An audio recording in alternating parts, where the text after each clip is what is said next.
Okay, so it's time. Good evening, everybody. Can you hear me? Yes, I can hear you, and I think I'm able Okay, to hear you too.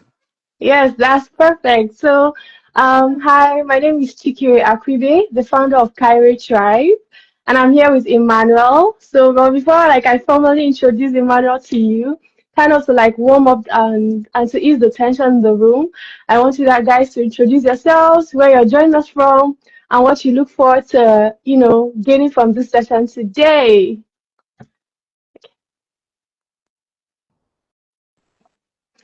And if you have a friend that registered to, please tell them that we are live. And I'm sorry that we could not join directly from the page. We had some technical issues. So, yeah, please share the link with them.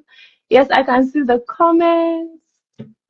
Yeah, and please make sure you're paying attention because we have two mentorship giveaways today. And we'll be selecting the winners from this call. Okay. Okay.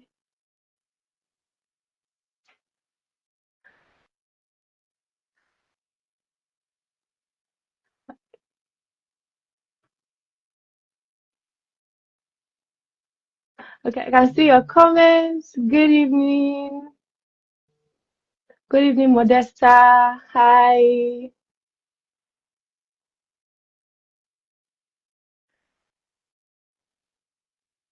Okay.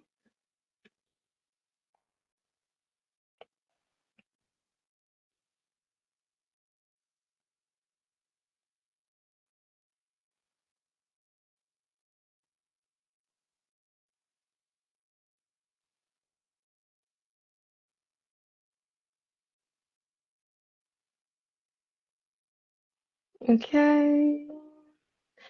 Okay, so while we're joining in, I'm going to be walking us through what we should expect from this event today.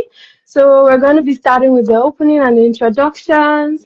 Then we're going to be diving into the general overview of scholarship applications. Then we're going to go into the Q&A from the sheet. So if you register for this event, we're going to be addressing, the popularly asked questions from the sheet.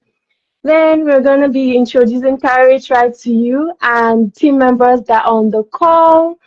We're going to be having our first mentorship giveaway after the introduction.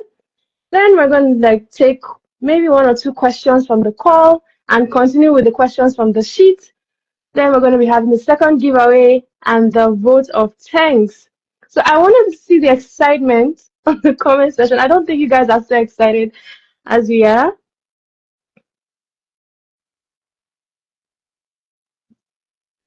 Okay. So I have multiple screens here, so that's why I'm just constantly checking for them.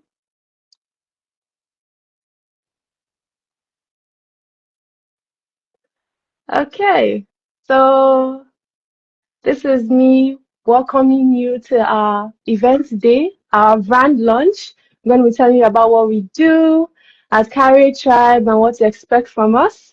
And, as part of the event, we're also going to be talking about how to stand out and win funded scholarships in 2026.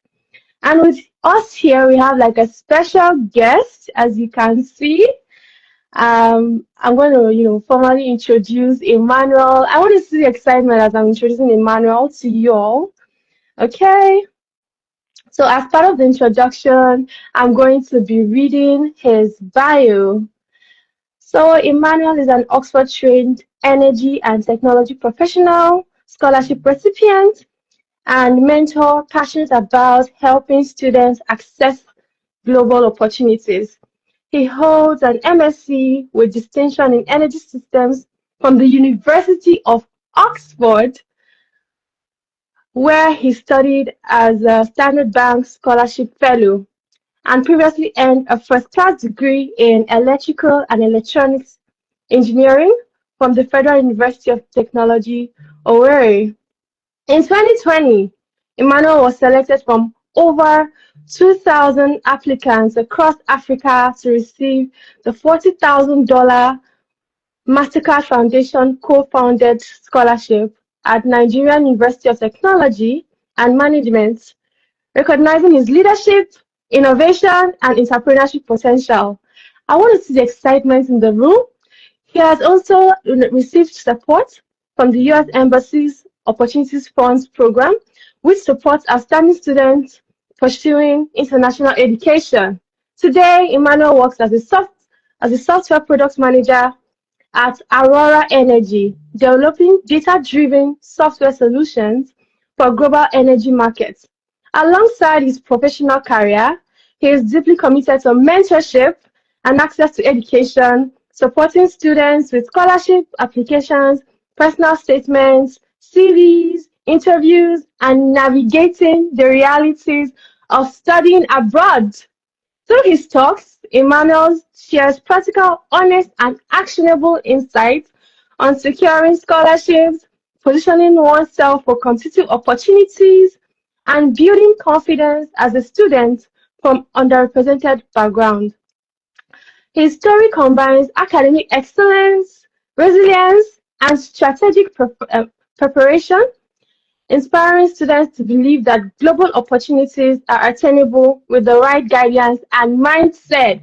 Please welcome Emmanuel. Yay! I want to see the excitement. Wow. Thank you so much for having me, Chikire. I couldn't believe that's my profile you're reading. Little me. But yeah, it's a pleasure, and I can't wait to share some of the little nuggets I have with the great minds joining. So thank you. Yeah, thank you so much. So, this is me giving you the floor to, give us a general overview of landing funding scholarships in 2026. All right, thank you. So anyone who is listening, please get up for story time. Like Chike had already shared my story. My name is Emmanuel Uzim. Feel free to call me whichever names. I think I probably go with Uzim. Yeah. But I will want to say the first thing, which is it's possible for you to get a scholarship. Nothing is impossible. I am saying this from a personal perspective, owing to my own experience. So let's go back in time. How did I get to this point?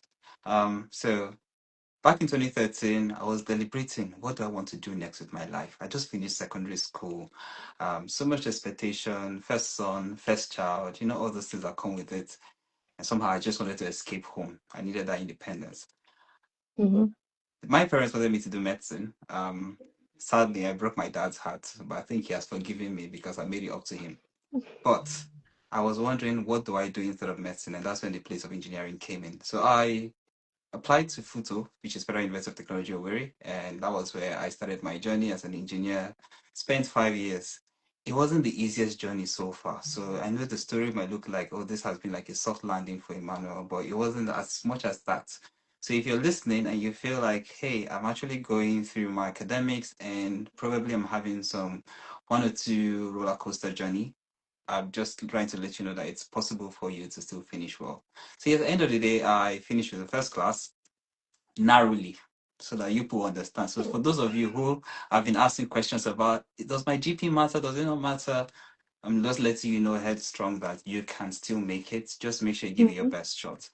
So I did that, and then I started realizing that there are opportunities for one to travel abroad to do a postgraduate study.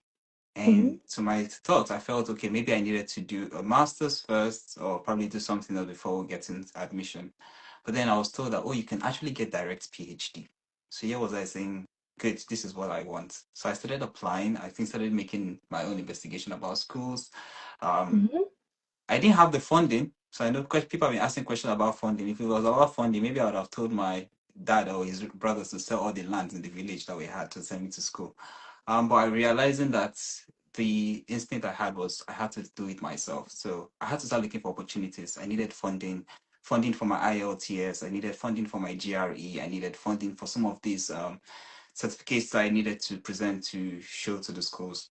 Also, I needed to understand which schools were supporting funding opportunities. So it was one thing applying to schools, but then it was also understanding which schools actually call on you to apply and saying, hey, we can give you funding.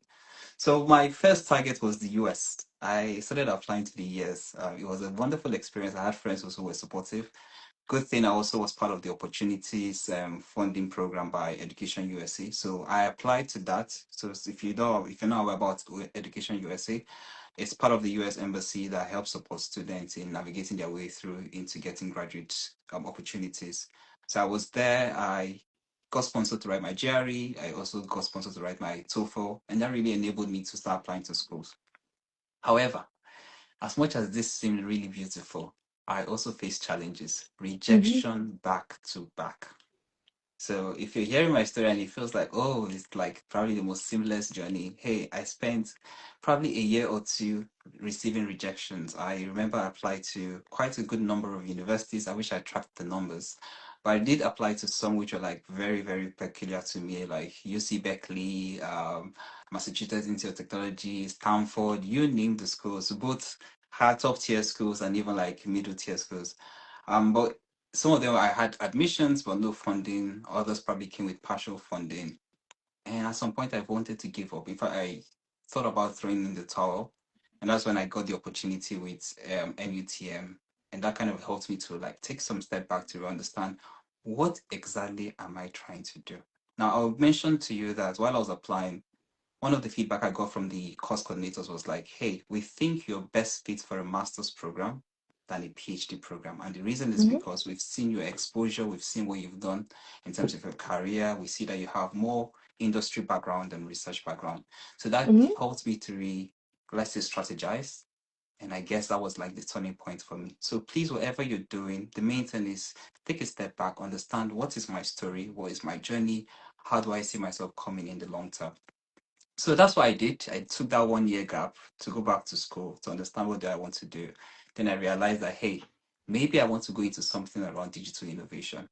Mm-hmm. Maybe perhaps as much as I'm very much interested in the engineering space, I want to be focused in the energy sector.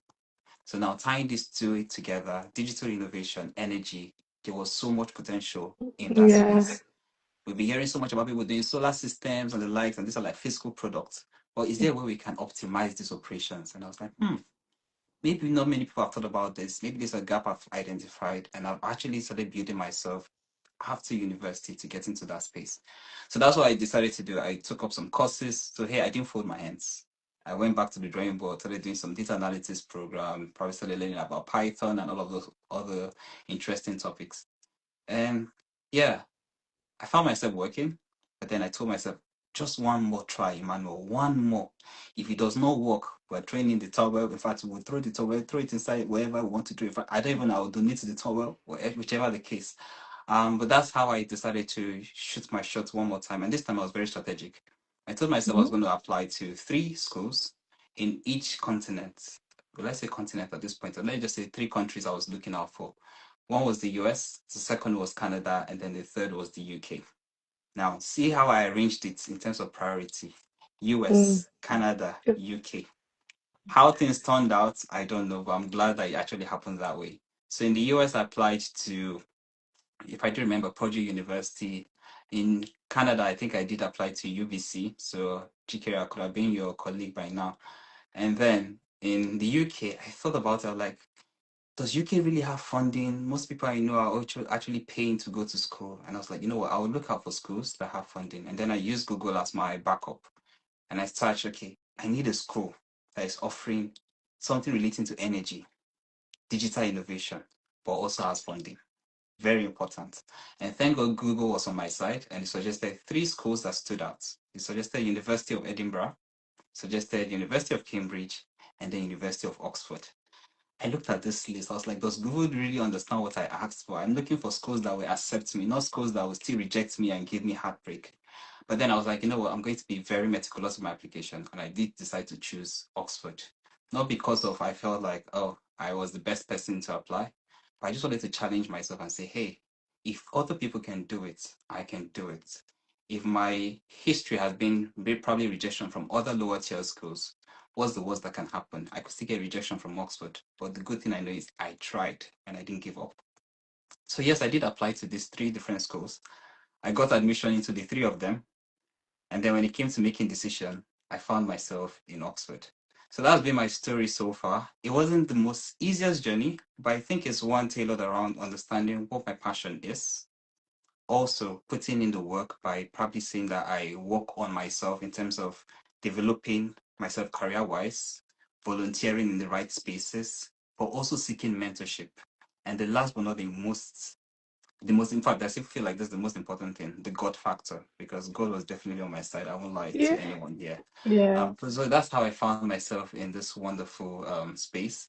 Coming into Oxford, when I got my admission, it didn't come with a funding. So guys, we now have to rewind back again. I was like, another one, you have scholarship, you have an admission, but without funding. So I was like, at least I'm happy that I got the admission. Now I can go back to throwing in the towel. And then a few weeks later, I got an email saying, hey, we think you qualified for this scholarship. You should apply. And that was just the light bulb moment for me. I went back to my drawing board, looked at the scholarship requirements, saw that actually people have been doing things. People have even been applying for this scholarship before I even knew about it. I didn't even know about the scholarship. So I was like, you know what? I need to put in my A game. I did that. Good thing I had friends, I had mentors, and that really guided me through all the interview stages until I landed the Standard Bank scholarship. And this scholarship only picks three people in Oxford, I think nine in the whole world. So three in Oxford, three in Cambridge, and three in LSC. So you can imagine how competitive it was in getting it. So this was a young boy who was facing rejections from other schools. But then all of a sudden, because I went back and realized what my innate passion was and what I could use to tell my story, I was now getting admission in a top tier school, or perhaps the top school. I'll be proud about it. Oxford is like the leading school in the world. So yes, from rejection to finally hitting the milestone. So I'll stop here Yeah. and say, if there's anything you're doing, one, believe in yourself, because no one will believe in you if you don't believe in yourself. Start by Yeah. believing in yourself, and then also work towards achieving that big dream and vision that you have. Don't, well, I say, circumvent yourself to believing that it's impossible. So thank you. Thank you so much, Emmanuel. I can see that you're a high aimer because all the schools that you called were really tough schools, and that just shows us that we should not like limit the schools that we're applying to. Don't limit your options. Be ready to put yourself out there. So, thank you so much, Emmanuel, for sharing. Okay, so we're going to be going to the question and answer session. So if you filled out your questions, fingers crossed, we're going to be trying to answer the questions you submitted. So the first one is how to secure fully funded scholarships. I know Emmanuel, talked about it, but if you could just, briefly give us an overview. Sure, yes. So how do we secure fully funded scholarship? I think the main thing is one, you need to do your research first. Um, you don't just do randomized research. Make sure it's very like actively tailored to what you're looking for. So first and foremost, what are you seeking to study? Then Mm-hmm. you can also focus on, okay, which scholarships actually focus on this that would actually make you the best person. So if you're going for engineering, you should probably know the kind of scholarships that really look out for engineers. If you're more like a medical student, or you're in the nursing space, or you're in MBA side of things. So there are different scholarships for different programs that actually attach more points to you. So I'll say one, understand what you want to study. Two, Mm-hmm. which schools you want to apply for. Make sure there's Mm-hmm. schools that actually that have offers. And then thirdly, do your research in depthly about those scholarships. If you're just going to do like a very shallow or high level research, you're probably going to get a very shallow or high level rejection, whichever the case might be. But if you do something really in depth, the more, will I say, intentionality you put into it, the more you're going to get out of it. So one, understand your passion. Two, understand the scholarships that are available within that course that you want to do and find out the schools that are there. Thirdly, make sure you do like in-depth research about them. What are they looking for? Is it like your essays, whichever the case? And then finally, if you can seek someone who is there, who has gotten that scholarship, that is an added advantage. Yeah. So and that's why I'm glad that Kaire Tribe is doing this. I also did something of this nature. Look out for people who have gotten this. Reach out to them. Be nice about it. I'm not saying pay them. Some of them are doing it wholeheartedly. Reach out to them and they will happily guide you. We want to see more people come join us here. To get a mentor, that is very important. So I'll stop here. We'll delve more into it as we go down the questions. Okay. Thank you so much, Emmanuel. Yeah. Okay. So the next question is, before I go to the next question, Emmanuel had talked about, reaching out to people that are already in the scholarship space on that particular scholarship. So please utilize your LinkedIn. Your LinkedIn is not for fancy, You can always type that exact scholarship, and you people that are on it or previously earned the scholarship will just pop up, and feel free to reach out to them and shoot your shots. Talking So the about next that, one, sorry about yeah, that, but yeah, talking about LinkedIn, yeah, I it's feel fine. like I know more than five people who have gone through my LinkedIn, reached out to me on LinkedIn, and they got admitted into Oxford on the Wow. same scholarship. So hey, utilize it. I'm not saying disturb me, but utilize your LinkedIn. Yeah, cool. He has given you the OTO, take advantage of it. So the next question is, can we also get scholarships in Canada? What about Australia? Hmm. Yes. Hey, funding does exist in these places. Money flows. So in Canada, I think if you're going for a PhD, I do know about the Vanier. I think it's a Vanier something award scholarship for PhD applicants. Mastercard has been Yeah. in Canada for a while, at least. If I'm sure of McGill, I'm sure of UBC and other schools as well. So do look out for Mastercard scholarship. In Australia, there's the Australia is it award scholarship that also like supports master students and even PhD students. It's fully funded, including your tuition. I believe it has like a return ticket. I don't know how that plays around, but yes, it's a fully funded scholarship. Do well to reach out for it. So scholarships though I would like to say are available in these countries. Just do your research. So I've given you these three countries, and yes, there are scholarships there. Mastercard, Australia award scholarship, and then I think there's the Vanier for PhD in Australia. I think the US still has their own, the Fulbright scholarship. And so it goes on. If you want me to keep naming, I can name for you. If you want me to even go as far as down as Nigeria, so there are scholarships in Nigeria. But yeah, let's stop here. Okay. Thank you so much, Emmanuel. Well, over time, don't worry, we'll be unpacking that question. The next question says, how do I get a scholarship to travel abroad and further my career as an engineer? I believe that you already touched that, right? So we Correct. can go to the next one. It says, how do I secure a fully funded scholarship admission to study nursing in the UK? I think you already touched about. Do you have any other things to add on that I regard? Yeah, so nursing is quite an interesting space. I believe there should be opportunities. You know what? There are opportunities. I'll use experience from my friends. I have friends who are medical doctors. I have friends who probably did public health and most likely nursing who are studying in Oxford on the Mastercard scholarship. So yes, there are opportunities in the UK if you're interested in the UK. I know there's another program in King's College. I think it should be the King's College Bordette Scholarship. They only award it to two people, I think one international, one local. So it's very competitive.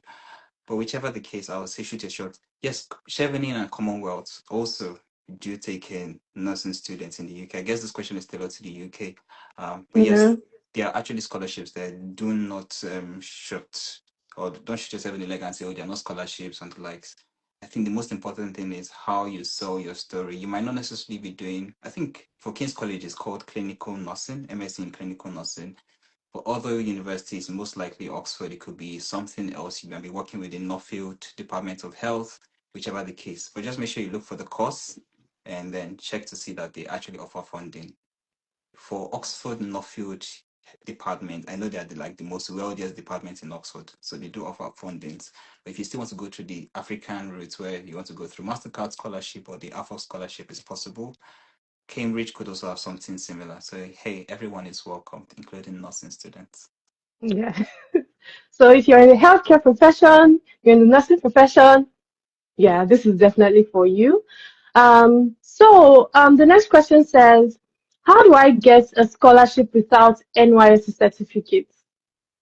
How do you do that? Good question. You guys want me to start giving expo? I think there are some schools that do not require. In fact, I don't think all my time applying to universities I required NYC certificate. Chikere, I don't know if you Yeah. did your NYC, but I can remember maybe you were Camo or those things. But let's leave that story for another side. But yeah, I do know some people who actually didn't do their NYSC, who went straight on to do either their PhD or masters. I think this is probably peculiar to the US. It could also be possible in Canada Hmm. and other places. Say still apply. It's not a requirement to have an NYSC certificate. All my time applying to schools, I don't think NYSC was a requirement. They need your transcripts. They need proof that you Mm-hmm. finished your university, your degree certificates, and the likes. Those are like the most pertinent things. NYSC most likely might be within the Nigerian landscape. But if you still want to come back to Nigeria and do NYC, you're still welcome to do it. It's a wonderful opportunity, morale high. Yeah. Hi. Yeah, we did that. I don't want to talk about my experience. Maybe some of that time I'll just you guys. So what he's trying to say is you don't need unless it's I think maybe total scholarship, but like most Right. of them you don't need to have done NYC. Like Mastercard, I'm sure Mastercard, you don't need to have done NYC. You can definitely apply, and even PhD opportunities. Maybe you're going straight from your undergrad to PhD, they're not really gonna ask you about that. Okay, thank you. Thank you so much, Emmanuel. The next question is how to win Mastercard Foundation Scholars Program at the University of British Columbia. So I'll Okay. leave that red carpet for you. So enjoy it. Yeah, okay, thank you so much. So, I'm going to try as much as I can not to go into so much details, not because I don't want to, but because we have like an upcoming session for that where we would also I will also be like featuring another scholar and we'll be talking to you guys about that. But I'm just going to give you like a very broad overview, high level overview. So, first of all, Emmanuel talked about research, know what you want to study, know the scholarships that align, know the exact countries you're targeting. So once you have done all this and Mastercard scholarship at UBC checks in, there's a course here or a program here that aligns with what you want to do, right? Something I would advise you to do is to follow up with their websites. They actually have an official website that states out the program details, the stages of the interview from when you indicate interest to the final round, and past scholars and scholars highlight different information on the website. It was very, very helpful. So the Mastercard Foundation Scholarship at UBC, the initial requirements as at when I applied was to apply to the scholarship directly. I know that last year they switched it up a bit. They had like an indication of interest first before they invited people to um, you know, apply to the scholarship. So they look out for those that have leadership qualities, volunteer or community experience. Like what how well are you able to give back to the community? Do you have any vision in that direction? Academic, like your academic strengths too, if you have like a first class or a very high 2-1, because I know that like as at last year they started giving like this opportunity to, if you're 2-1, like the very high 2-1, like let's say 4.4 or something like that. But it doesn't mean that if you have a lower CGPA, I'll still like encourage you to apply.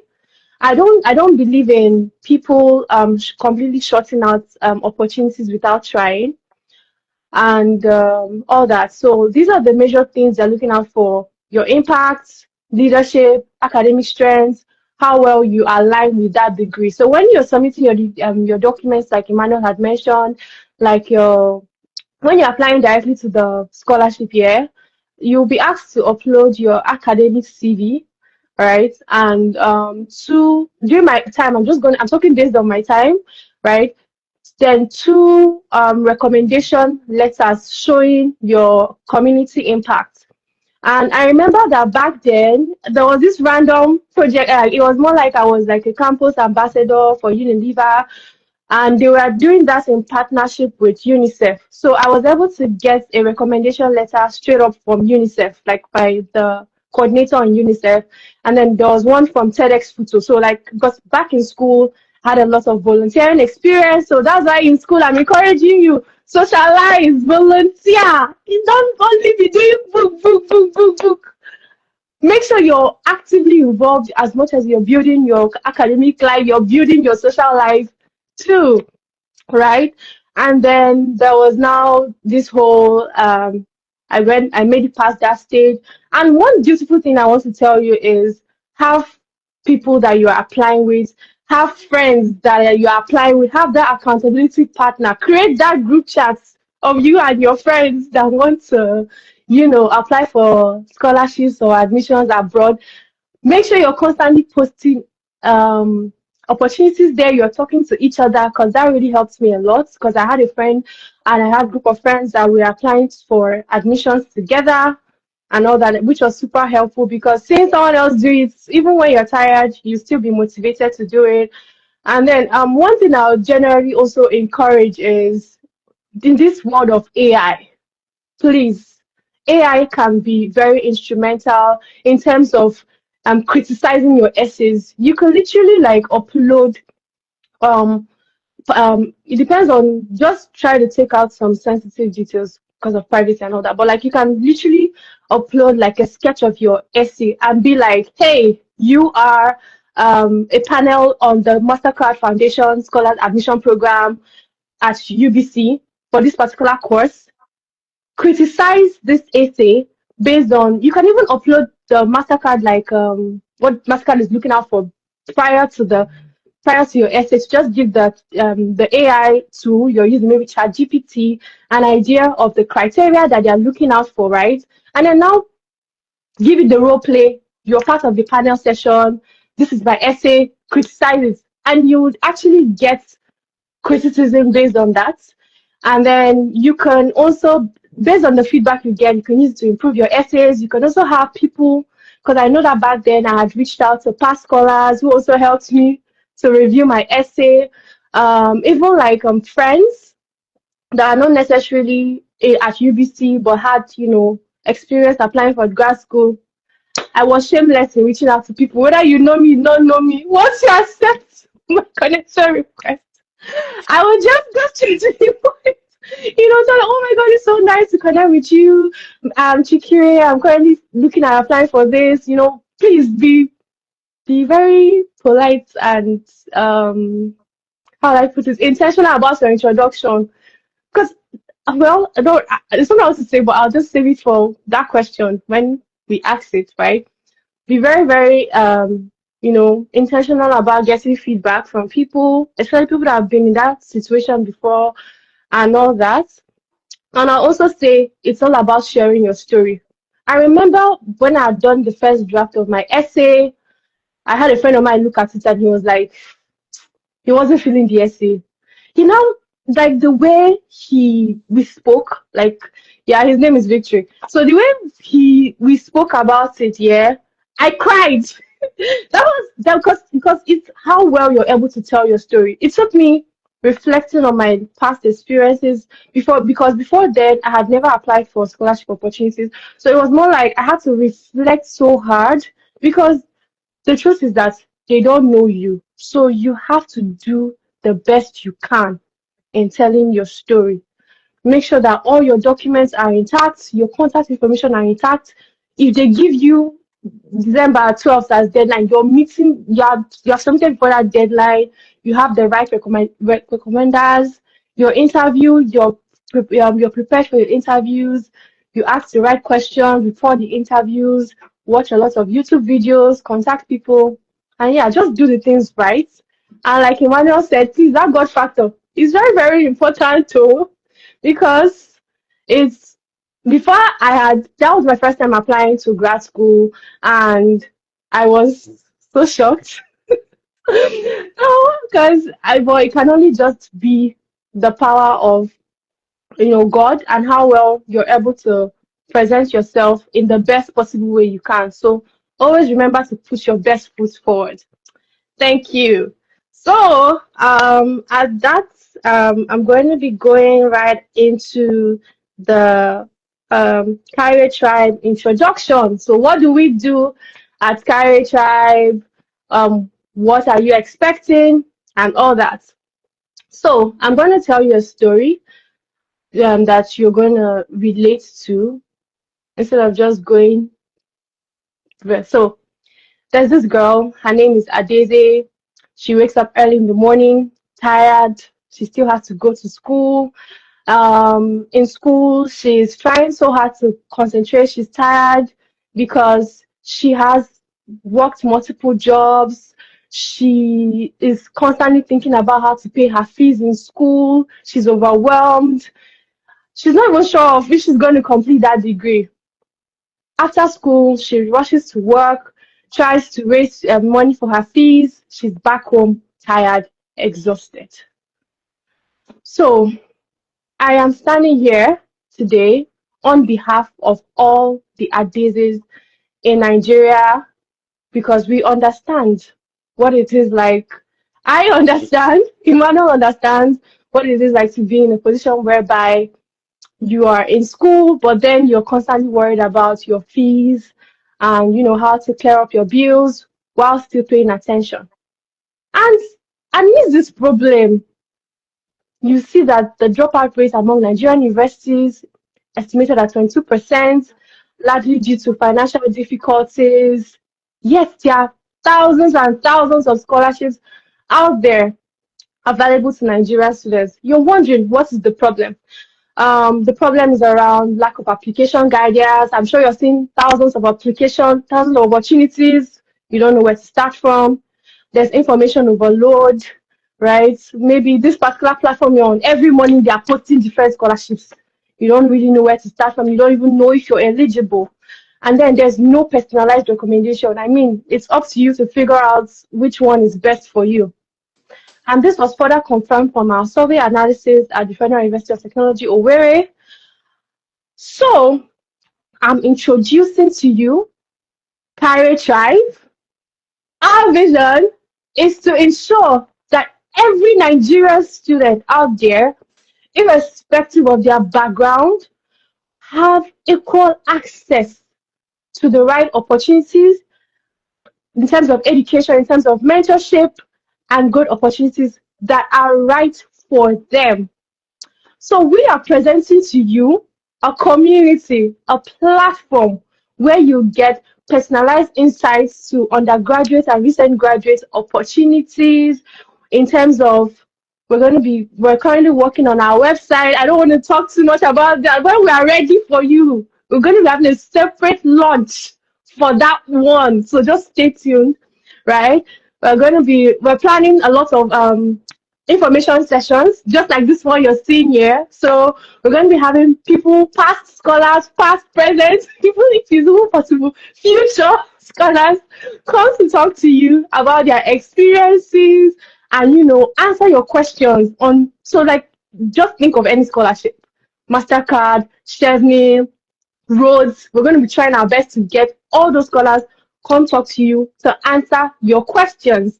And then we're also offering one-on-one guidance, but things like one-on-one guidance, document reviews, because of the number of people we have, right, those services are kind of limited, and more information on them will be, just watch out for our page. We'll be posting more information about that. So now let's go back to our previous story. Imagine Adeze. Now she's a member of Kaire Tribe, right?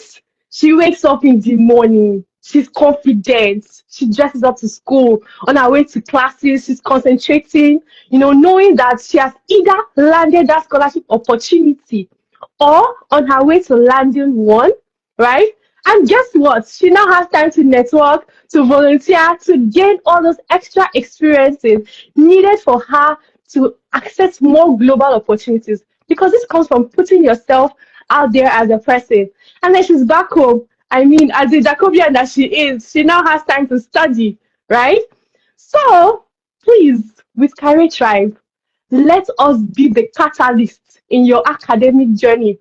We don't want to stop the world from discovering you as the next Albert Einstein just because you could not pay your fees. No, that is what we're intentional about at Kaire Tribe. And yes, so watch out for more. Thank you so much. So my name is Chikire Aku-Ibe. I'm the founder of Kaire Tribe, and I'm also a Mastercard Foundation Scholar here at UBC. I'm doing my master's in data science, right? And I'm also intentional about community impact and education. I've worked with different brands like MTN Nigeria, Unilever, UNICEF, Zurich Team, and yeah, I can't wait to share my experience with the world and help more young people like me. So on the call, I just want to quickly confirm if we have members of the executive team who would also like be willing to do like a brief introduction. Let me see. Please, if you're on the call and as a member of the executive team, just request for me to add you to just quickly say hi. Okay. So while we're waiting for that, because of time, we will be having our first giveaway. But let me even see.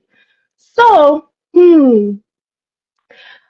I want to see how well that you have been listening. So I'm going to ask you a very random question. This question is totally dependent on how well you've been listening, right? So I want anyone from the call to just mention at least three schools that Emmanuel mentioned that he had applied to. Is the question too hard? The first question. Can I participate? I need scholarship too. Hey, everybody, I'm also applying. So let's do this. But oh my god, but more like just three at least three schools that Emmanuel mentioned that he had applied to. The first person to answer the question is the winner of the giveaway. So while we're on that, I'm just going to quickly take the some of the questions I had not taken in terms of on the sheets. People are asking, do we offer scholarships at Kaire Tribe? Sadly, for now, no. We don't have any scholarship that we control, but the goal is to, at some point in our journey, be that global force that is able to raise money to support people in their education. So for now, our services are more around supporting people in applying to already existing scholarships. Okay? It says, what development does your platform offer globally? I've already mentioned the services. It says, tell us about would Kaire Tribe inform us when the scholarship opens for an institution, both local and international? Yes, those are part of the things that we offer at Kaire Tribe. How do I get information about recent scholarships? Yes, you're going to be seeing a lot of postings from us around available scholarships. And in addition to those postings, we'll also be trying to, as much as we can, to hold regular information sessions, starting with the popular scholarships that everybody is aware of. Um, so what's the inspiration behind Kaire Tribe? I shared it, yeah, unless you're talking about the name. So the name is more like in Igbo, when you say something Kiri or Kaire, depends on how you guys say it, it means that thing is more than effective. And then plus the Greek word which says Kairos, the opportune time. So that time to apply for that scholarship that has been looking at you is now. So yeah, I love thank it. you. So we'll be going. I can see. I haven't seen any requests from the executive team. Well, while we're still, waiting on that, we'll just continue with the question and answer session due to time. So, Emmanuel, the next question is: can I get an MBA scholarship as a chemical engineering graduate? Back to my first point, nothing is impossible. And the answer is yes. However, it's all solely dependent on you as an applicant. Chemical engineering and MBA, how do they interrelate? How do they correlate? Where do you see synergy coming in? So are you someone who is in the chemical engineering space but trying to see how you can go into business development around energy or in the oil and gas space?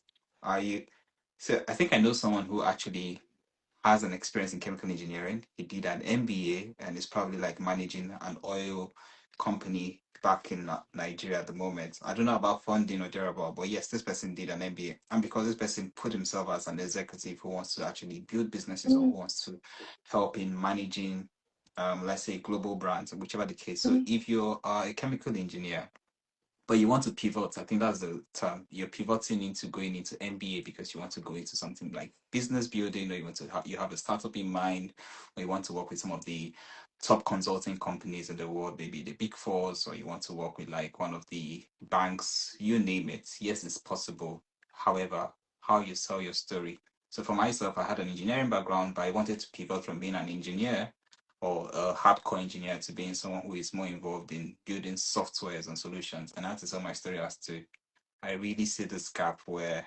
software is the future. I see where optimization comes into play. And while we have all of this going in the fintech space, but little is being done around the energy space in Africa or in Nigeria. And this is how far I've done it so far in Nigeria based on the little capacity I have. And with the knowledge I would get from Oxford, this is how much is going to be a huge impact in the scope. So it was just me trying to translate my engineering background, but then tying it into the vision where I see software innovation coming into play and how that still impacts the bigger picture of, let's say, energy engineering. So for you as a chemical engineer, it could be, hey, we see a lot of oil and gas innovation coming into play, and I want to be part and parcel of people who are building the next top Total or Owando or Shell. But for Nigeria, probably even in the indigenous oil and gas companies in Nigeria now are really coming up so far. We've seen what's the name of that? I think First E and P and the likes. These are all managed by MBA graduates, people who went to business schools. You can do that, and they still had chemical engineering backgrounds. So I can say this for sure. Yes, in simple terms. Thank you so much, Emmanuel. So, just like, sorry, small intersection.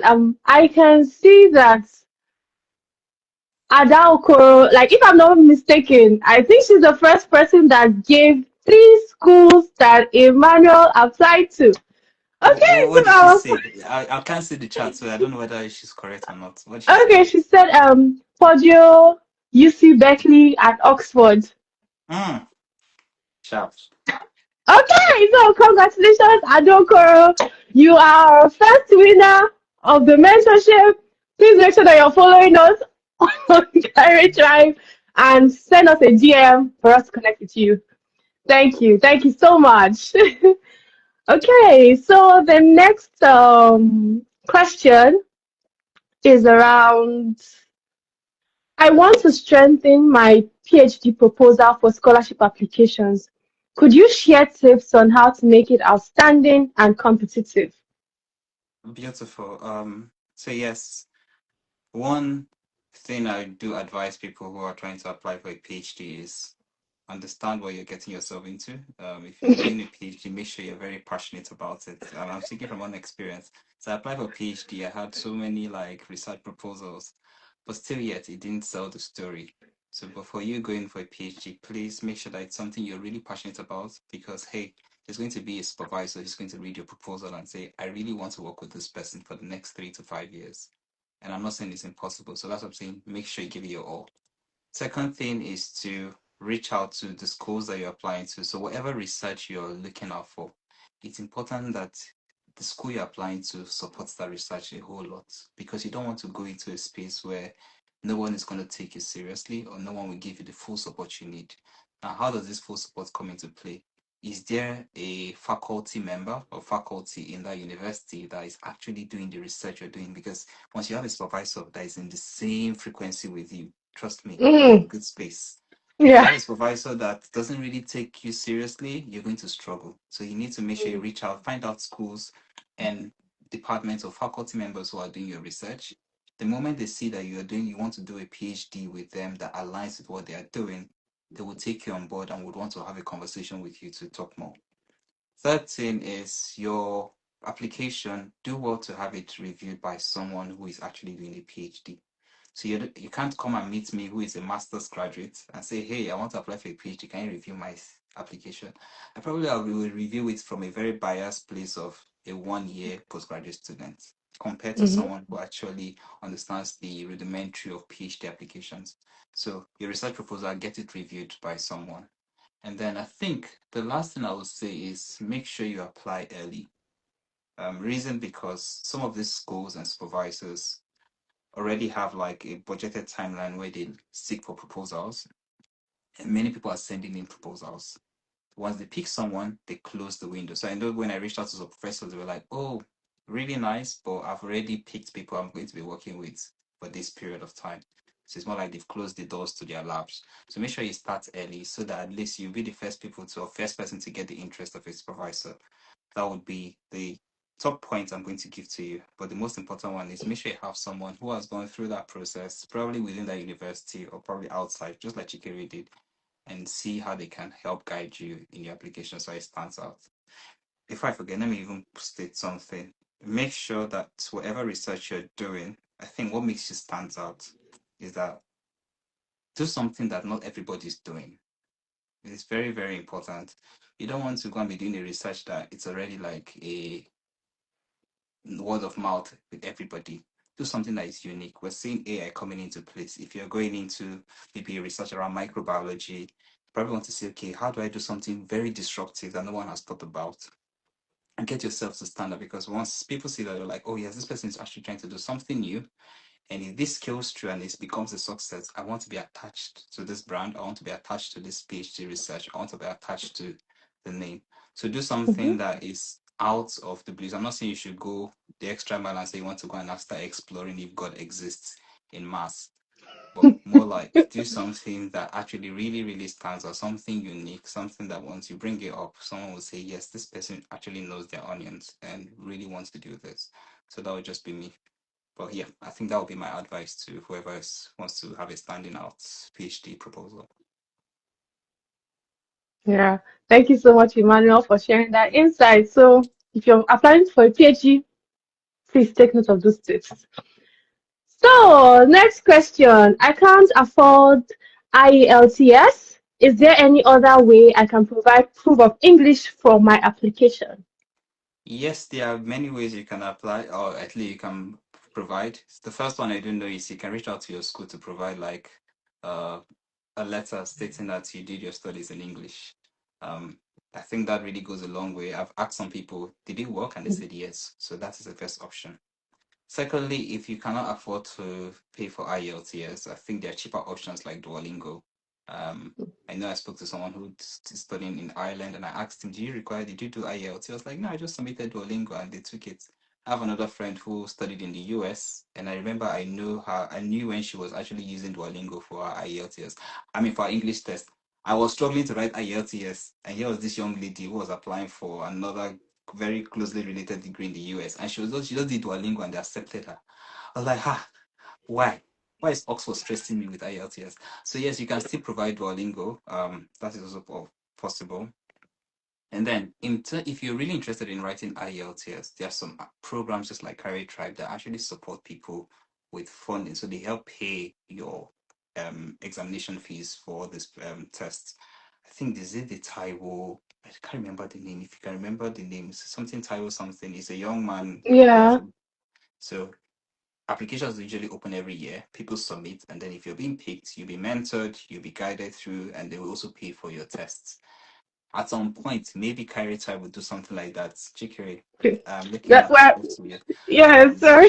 but if you're really serious and with this, we can see proven record that yes, you've done like your previous test, or maybe what's it called, the question and answers, and we see that yes, you're really getting high scores. Anyone will be happy to like say, okay, we'll sponsor you. I know friends who I can reach out to and say, hey, can we do something together? We have this very amazing student who is getting good scores. I'm not promising, no, but if your scores are really good, why not? It's worth it to support someone who really wants to do the test. So yes, there are several opportunities, but the honest lies on you. So you reach out to your university, one, Duolingo, to apply for platforms that provide these fundings. Also, you can request for waiver. So you just tell the school that, hey, I studied in English. I can speak English better than some of you. No, don't say that. But let them know that you did study in English and you Yeah. can actually prove it, that you have your transcript to tell, your essays were written in English without anything, and all your certificates are all in English. Nothing, you didn't have to translate anything. And they will Mm-hmm. actually like say, yes, that's true. We can accept you. That happened for me. I think they waived off my IELTS and I got into Oxford. So if they can do that for me, they can also do it for you too. Yeah. Thank you so much, Emmanuel. And in addition to what Emmanuel said, there are actually like schools that don't need any English proficiency exam, provided that your first degree was in English. Like when I applied to UBC, I didn't submit any English proficiency exam. So if you're also bothered about that, you could also consider schools that don't need English proficiency exam. Check out their requirements. Oh, it's Nigeria, requires to submit and all that. So yeah, thank you. And some scholarships too, like also support. Because I'm very sure like Mastercard also like support in terms of if you really need to write your English proficiency exam. And yeah, hopefully to answer what Emmanuel asked, said not asked, sorry. Well, we're hoping, like I said, we're hoping to get to that point where we can support with funding. But for now, it's just your applications and all that. And the beautiful part is that Kaire Tribe is actually backed by Mastercard Foundation. So you see, these are like perks of also like different scholarship opportunities.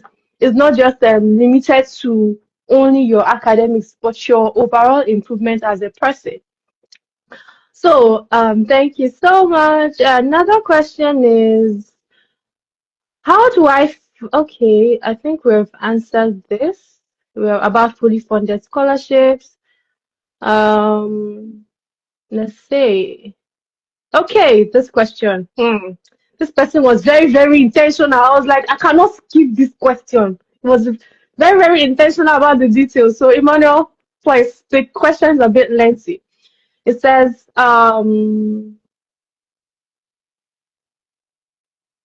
what are the most common mistakes students make in international scholarship applications, and how can they avoid them? Also, what makes an applicant truly stand out in a competitive pool? Lastly, what's the best way to okay, yeah, we have answered the last part. So it's mostly around the common mistakes that people make in international scholarship applications, how to avoid them, and how they can truly stand out in competitive pools. Hmm, okay. If I wrote that question, I would have given you free mentorship. I'll have to consult my boss. But that's a good one. I'm just reflecting on my own experience. I'll start with the bad tips, things that you shouldn't do. One, make sure you look at the requirements. Some people just see a scholarship and they're like, okay, scholarship, just submit an application. You don't get to listen to see what the requirements are. They could tell you, oh, we need an essay. It should be more than 1,000 words. You write more than 1,500 words because you feel like after all, I have something to say. Some might ask you to submit some certificates or some credentials. You do not submit them, taking for granted for that. And then third thing is that you don't know how to sell your story. That's one mistake I think most people do struggle with, and that will tie into tips that makes you stand out. So aside the academic excellence, aside your career experience, aside the professional or volunteering space you found yourself in, um, there's this one thing that is very important. How do you connect the dots across all of these experiences? And how does that tie into the vision? Now, Mm-hmm, for anyone who is in the panel session of a scholarship board, they are looking at understanding, does this person's story actually have a mission in mind? Or is this person just blabbing about? So they're interested in, okay, this person studied this. Okay, interesting. mm-hmm, Now this person is working in this space. Are they mm-hmm, very aligned or does it look like it's twisted? This person has also volunteered in this kind of things. Does it show a place of someone who is very intentional about what they want to achieve, cutting across their professional experience and their academic experience? And then now, this person is saying they want to do this by the time they are done with their program. When you connect the dots, what they're interested in seeing is like a milestone that shows this person is really wanting to do something. So I'll use myself as an example. I studied electrical engineering. I mm-hmm, told my story of why I decided to study electrical engineering. It was because I was so passionate about solving energy problems. I spent some time in a village where I was reading with candle and lantern. We didn't have lights in my village. So yes, I'm a village boy by experience. So I wanted to study electrical engineering. Then when I finished, I was like, I've seen how things are going on in Nigeria. Maybe I might not be able to provide solar panels and the likes, but the little one we have industries that use this electricity. We have PHCN or NEPA like we know it. I was like, how do I ensure that their systems are well optimized so that at least they can track things, they can see, okay, where's data coming from, understand how much energy they are sending out or receiving, or even help companies to mm-hmm, optimize their manufacturing process. So I decided to do that as my career experience. While I did that, I now found another job that was more like providing electric vehicles instead of diesel vehicles. I was like, yes, this is it. So I joined this company and I helped in trying to build digital solutions that helped in tracking their operations. While we were tracking these operations, we also provided social impact where we're employing women. And I was fully involved in this. I was recruiting Mm-hmm. women. I was like, hey, are you sure you want to be a forklift driver? This is a man driven space. And they were like, yes. We ended up recruiting over 100 women, I think close to 100 women. We trained and recruited them. And the feedback we got from our clients were like, these female drivers were even better than the men. So all of this put into play, coupled with the volunteering I've done. So when I shared my story of my engineering experience, my professional experience, and how I've tried to see how I can optimize operations, build clean energy spaces, but also how my job is also helping to create jobs for women. And then I'm like, if these are some of the metrics I've done, if I now get this scholarship, if people will give me this money, eh, I will change Mm-hmm. things in the immobility space. We'll bring in more forklifts, but at the same time, it's going to create jobs for more women in the long term. So if we provided 100 jobs for women just by doing this little thing, imagine if I get this broader perspective, how many women in sub-Saharan Africa will get more jobs to support their family. So if you're a scholarship reviewer, someone that's offering funding, and you hear this story, wouldn't you be interested in being a partner with it and say, yes, we want to support this young man so that when he's done, he can do what he said he wants to achieve. And that will actually set a milestone both for the continent and even for the scholarship body. So I think it's always good to know how to tell your story. Story matters a lot. So that would be my one advice. Do not do anything shabby. Make sure you're intentional about your application. Make sure you're reading between the lines on the instructions, and also know how to sell your story very well. That makes it stand out. Yeah. By the way, I'm not saying you should lie. Do not lie, but know Mm. how to give a convincing story. Let people see the spark in your eyes. Because here, as I told my story, everybody, I'm sure maybe you're glued to your screen. That is how you want to get the attention of the scholarship body. They read your case Yeah. and be like, yes, we want to speak to this person, or we think this person deserves it. Um, yes, that would be my 2 cents. Yeah. Thank you so much for Emmanuel. Thank you so much, Emmanuel. So for what he says, please don't apply without strategies. Don't submit generic essays. Don't go and copy what essay you saw online and just change the name and everything. Be Or copy intentional from about your AI. essay. ChatGPT will just give you and And just drop it. Bah. don't go and submit AI generated essays. So please have clear career plan. You saw how he explained about his journey, what he did, and all that. Have a clear career plan, and then please don't miss the deadline. You can be a really great candidate, but if you miss the deadline, you've missed the deadline. Okay. So, another question. This one is like, I know that we are like a little bit behind. Like, this is supposed to be like a 1 hour session, but please, guys, Emmanuel, please. No problem. I'm still here. Thank you. So, I think this one is there are two questions I would like us to address. There's one on HND holders. There's another one on 2-2 graduate. Because I know I've seen a lot of people really concerned about, oh, maybe I didn't graduate with the first class or a 2-1 and they want to know. So I'm just going to start with the one from the HN. This person was very, we have a lot of intentional people here in this question. So one, this is like 5 in 1. So how do you want me to do you want me to read everything, give you a summary, or do you want to take it one by one? Let me know, because it's like 5 in 1. Let's just read it through and then I can now answer. Okay. It says one, what makes your application stand out for postgraduate scholarships, especially for a HND holder? Two, what common mistakes, okay, you already answered this part, but it's more around what common mistakes do applicants make, which lead to rejection? Three, does work experience strengthen a postgraduate scholarship application? And is it considered ideal? Four, for PhD holders, do you recommend applying for PGD first or a direct master's? And what factors influence that decision? Five, what advice would you give to a PhD holder applying for postgraduate scholarships to improve their chances of selection. Just to be sure, is it PhD holder or HND holder? Sorry, HND That's holder. fine. You Yeah, scared me. I really was good. like, PhD holder is asking these questions. All right. HND holder. HND. Okay, that's Yeah. beautiful. I love the nudge to actually want to shoot. So yes, it's possible for a HND holder to get admission. Yeah. However, like I said, the onus depends on you. First and foremost, for HND holder, you can actually get admission to a master's program, but it depends on how much your performance is during your degree.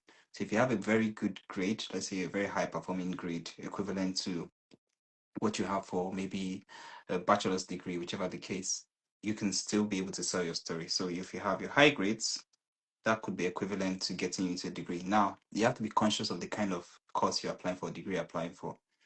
You could do either a professional master's, how do I put it? Will I put it professional master's or a taught master's or an industry master's, basically, compared to doing a research master's. So for anyone who is trying to do a master's, you could, if you're like a HND holder, probably I feel like you're technical based, you can actually apply for masters that are actually more industry based, rather than you sitting in a lab and doing a research work or whichever the case. It just depends on whatever the preference of the university is.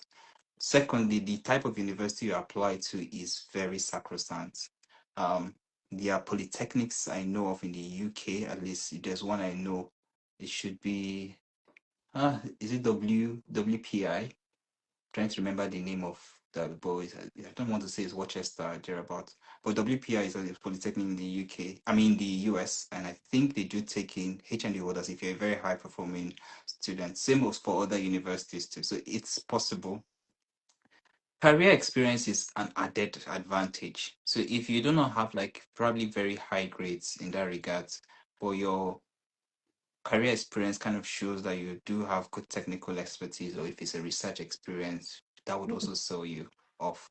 Mhm. So do well to know how to mix both. If you're currently doing HND, make sure you're aiming for high scores because you can get direct masters. If your score is not that sort of is not as good as you expect it to be, then a PGD is not a bad idea.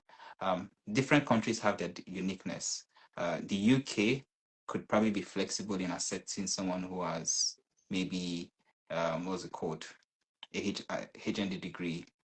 US, Canada, also very very flexible.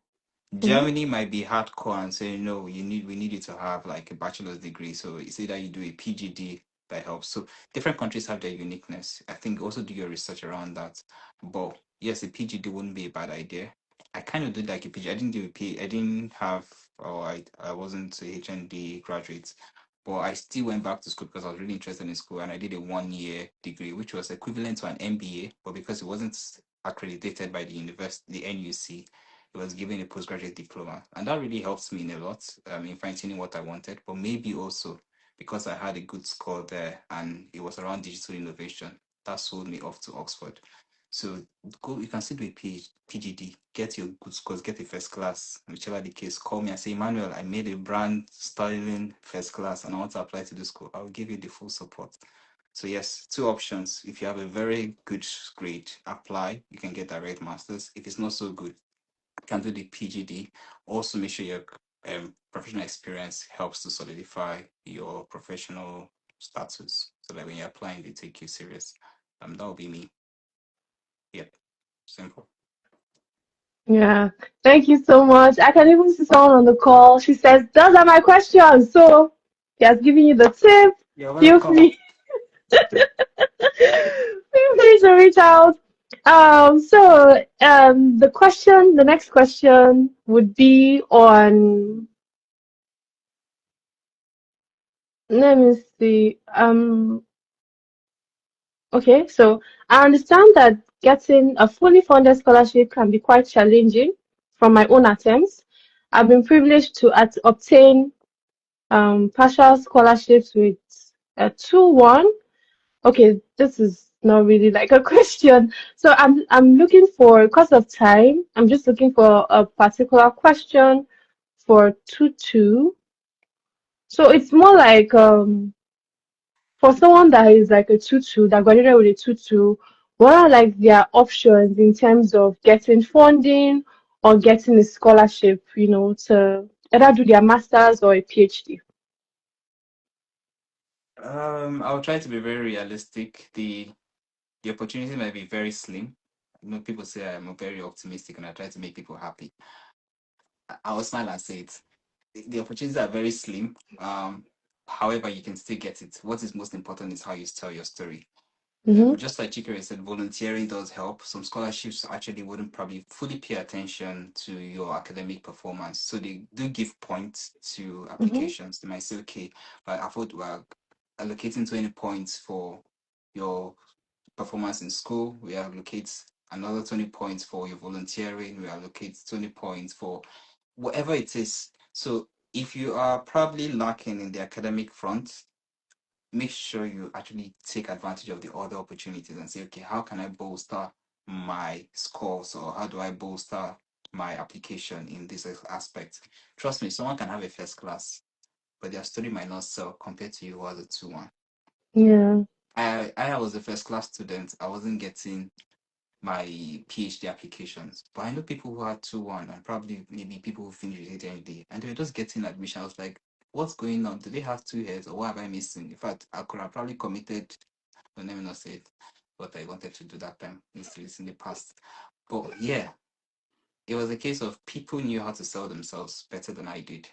So if Mm-hmm. they could, you can also do the same. So Mm-hmm. look for what are your strengths. Academics might not have been the strength in the past, but it doesn't mean that it's the end. You can start now, maybe you can start writing research papers. Somebody will read your research work and say, are you sure this person finished with a 2-2? Because this is the kind of output we're seeing in their articles and whatever they're writing. Mm-hmm. We want to have this person work in our labs. Or someone can see your volunteering work and like, this person, even though this person finished 2-2, well, this person is smart. And we feel like if Mm-hmm. we give this person this opportunity, they're going to build something really innovative. How do you highlight your strengths and use it to push yourself forward than even a first class student? So I know I said it's very slim. Maybe I will now say there's a good chance. There's a good chance in getting admission or scholarship. Yeah. Mm. Thank you so much, Emmanuel.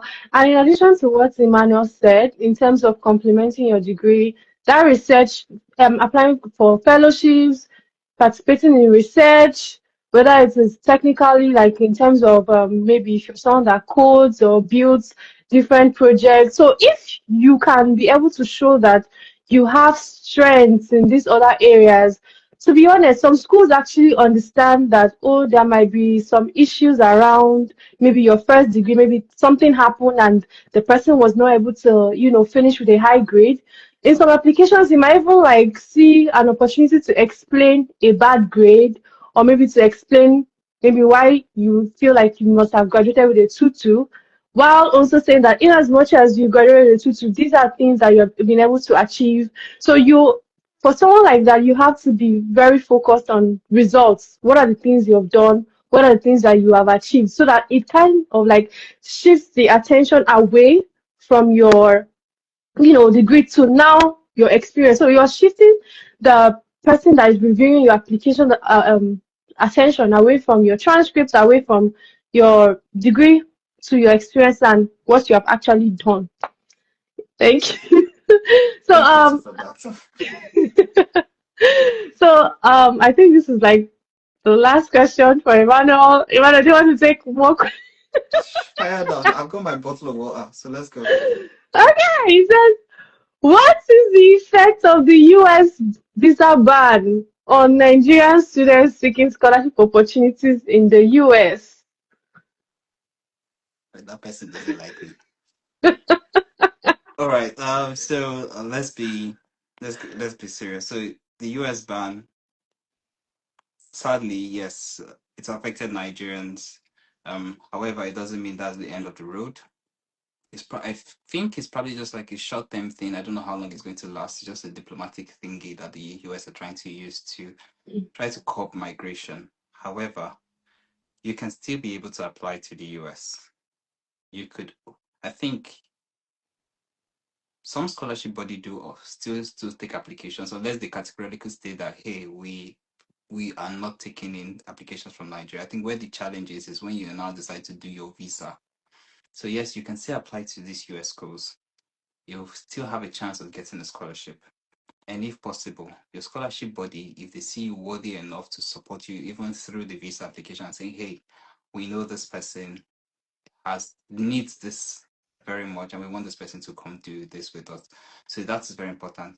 Secondly, I think with the implication of the visa ban, because of I want us to be very smart about this, they're trying to curb migration.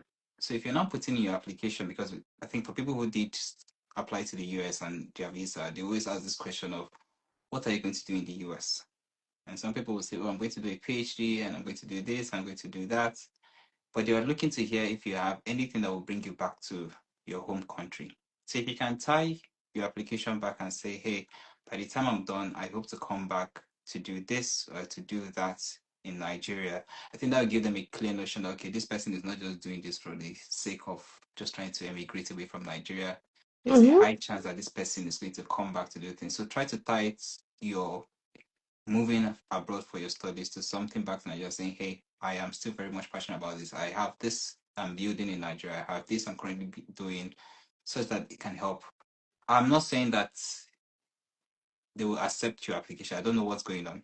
But what I'm just saying is that do not close the doors to the US. If you're really, really interested in the US or you have an already existing conversation going on, there's a high chance grace can speak for you. And that's where the God factor comes in. So do it, and who knows, your story might be different. While the US is there, there are still different places you can apply to outside of the US. Canada is just a stone throw, not literally though, but you can apply to Canada, and hopefully, if the opportunities, you probably could take you back into the US from there. There are other countries with really exciting opportunities, which will cover your Mm-hmm. full tuition within Asia, in Europe, in Australia, you name it. So why not just start by going for the low-hanging fruits that are realistic rather than shooting your shot to something that you know that the chances are very slim. My prayers is that the ban will be called off as soon as possible so that a lot of us can pursue our dreams. Yeah, that's my own take on the ban. Yeah, thank you so much, Emmanuel, for that. Well, we're also like optimistic that they would also leave the band. That is not going to be like at permanent or something, because we know that it's strictly tied to politics and what is going on in that space. So this question, I want to take it because I know that we have been talking a lot about graduate school, graduate school. My undergraduate students have to be like, what's going on here?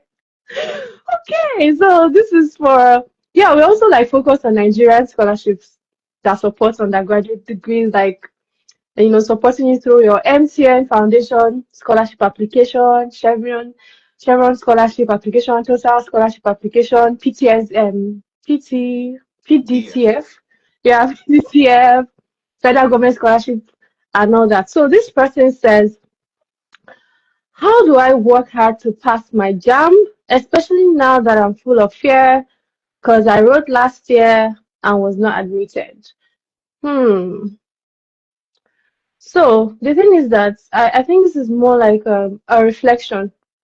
If you had written last year and you didn't pass, I believe that you're supposed to, sit down, like think about it. What are the things that you think that you did wrong in terms of, that examination? What are the things that you could do better in, right? Let's say you are supposed to take four subjects. Let's just give a scenario: math, English, biology, physics. I'm just giving you the way that, but like just take the combination like that. And maybe the jam scores revealed that the chemistry scores were very bad, or the physics scores were very bad, or the English or math scores were like all the it was generally bad. You know that you have to put in more effort. If it's paying for external lessons, you pay for external lessons. I know there are a lot of them. Um, you can also like consider going through past questions, practice. So people take practice for granted. Like there's this thing where you're constantly practicing a question, and then you can be able to predict your mistakes even before you make them. I think that was one thing that really helps, even as an engineering student, where you have really long calculations and all that. Being able to practice gives you that chance to predict your mistakes and to also strategize. So if you're the owner of this question and you're on this call, please feel free to like reach out to me, right? We can discuss this and I can see if I can recommend materials that you can go through. But please take it seriously because you need it to get into school. And you also, I think, in your first year, because I remember some of the scholarship I had applied for, like they had asked me about my jam score, yeah, WAEC results and all that. So please, if you're the owner of this question, feel free to reach out to me. So our last, this one is like, Emmanuel, I'm looking at it. Looking at it. Don't worry, we're in this together. Let's go. Okay, our last but not the least question. Okay, I promise you, I think this is the last one. It's around using agents. And when I saw that question, I was like, should I take it? Should I not take it? It can be like a controversial topic. It's around would you recommend or what are your opinions around using an agent for your scholarship applications? Hmm. Okay, let me start. So then you know if you want to add anything. The thing is that one thing about using an agent is nobody can tell your story more than you, especially in terms of scholarship application. If it's your random admissions, I know people that have let me not say I know people. There are situations of people, a lot of testimony about people that have gotten admission through using agents. But you see the tricky part, that funding.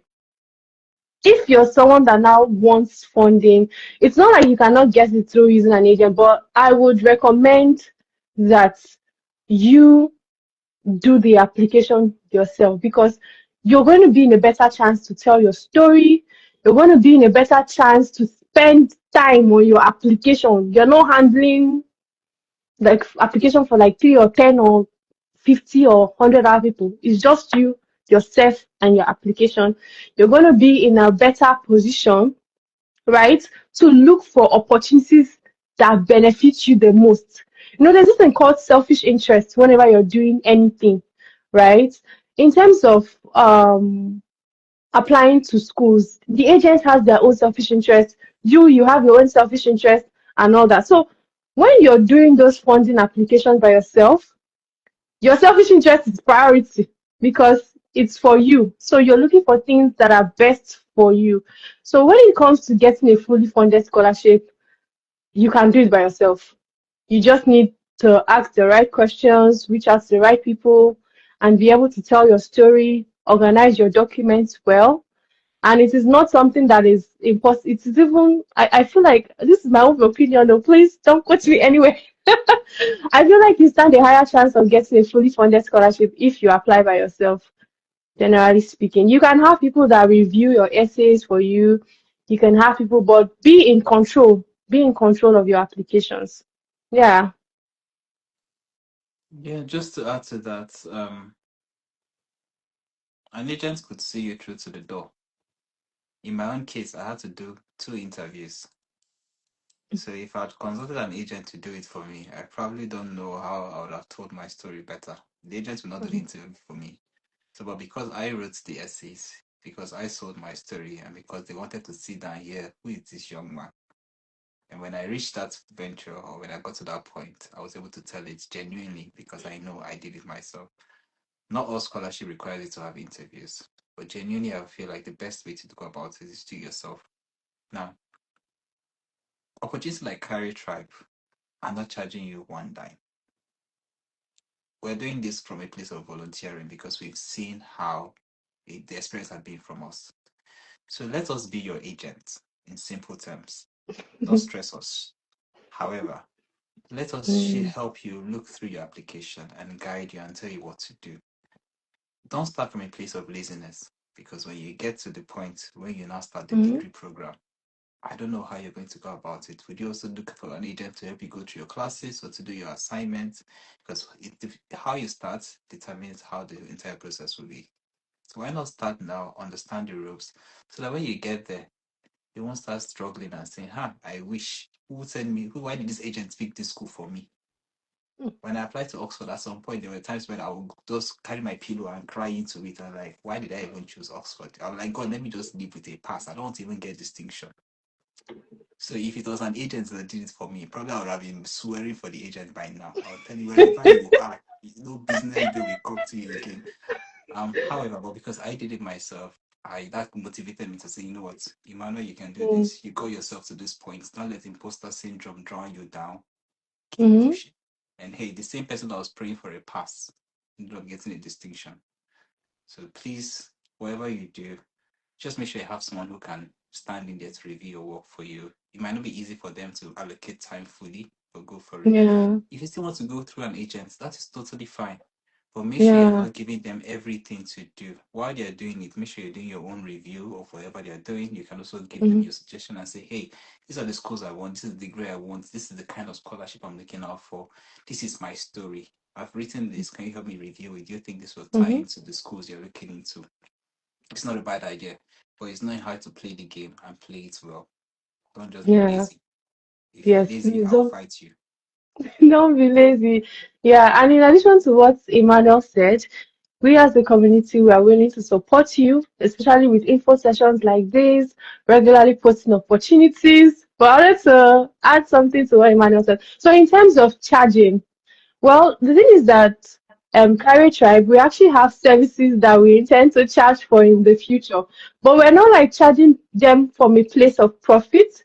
We are charging from a place of, oh, we're going to be needing external hands and, reaching out to people like this for their time. We don't just want to, have them on board and all that. We want to show some kind of appreciation and still have the funds to sustain certain things like when we want to do outreaches, physical outreaches, and all that. So things like document reviews, which are going to be very limited.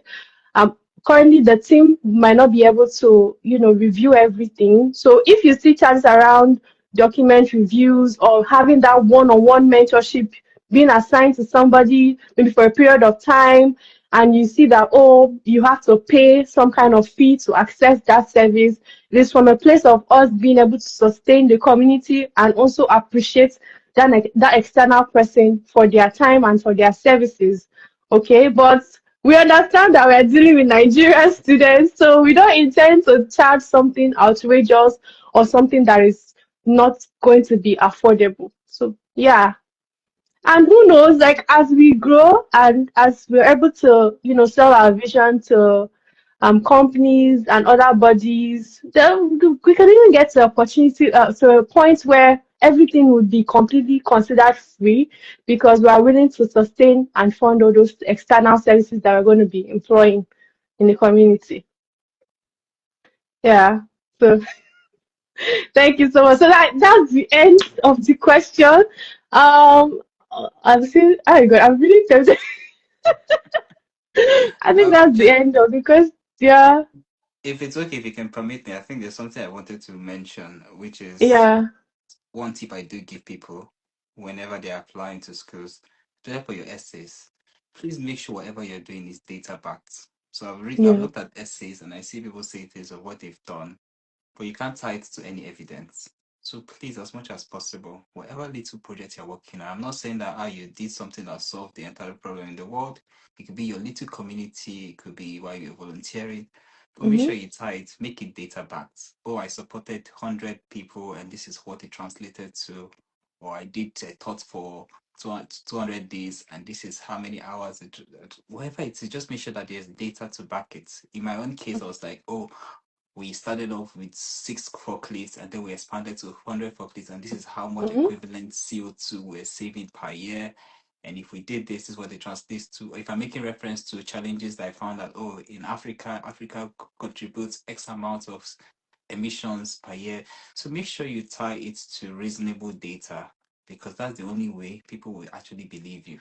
If you just go blabbing around, like even any random person can say all these Mm-hmm. things you're saying. But if you have data to back it, it goes a long way to showing how really serious and intentional, and also the results you've done. So Chikere said the results driven. Capture those results as much as possible in your CV, in your essay, and even when you're having conversations with people. So that will be Yeah. me signing out at this point. It's been a pleasure. Yes. Thank you. Thank you so much, Emmanuel. So for our last giveaway, the first person to type their key takeaways from this event, you have to type at least like, let's say, just the first, it has to make sense though. So while we're waiting for the first person to do that, I'd like to say thank you so much, Emmanuel. It was such a pleasure having you here on board and in line with our vision. We can't thank you enough for your time, the knowledge, the insights, the insider tips, and your experiences. Thank you so much. God bless Thank you. you abundantly. Yeah, Amen. Amen. thank you. But yeah, thank you so much. And to everyone who is on the live, I wish you the very best. I can't wait to hear you share your story just like I've done. I see you at the top. And thank you, Yeah. Chikere, for doing this. Thank you so much, Emmanuel. So I can see that we have a winner. Right. Okay. So I don't know if Emmanuel, you want to help me judge if this makes sense. It says, oh my, I just to find that comment. It says you must know how to sell out yourself properly. Should we? Mhm. Is it? Are we giving it to the person? I'll give that person, yes. You know how to sell yourself, sell your story. Be your own businessman. All right, good. Okay, so Joe Princey, congratulations. You are our second mentorship winner. Please feel free to reach out to us by Kaire Tribe account. Good night, everybody. Good night. Bye. Bye, everyone.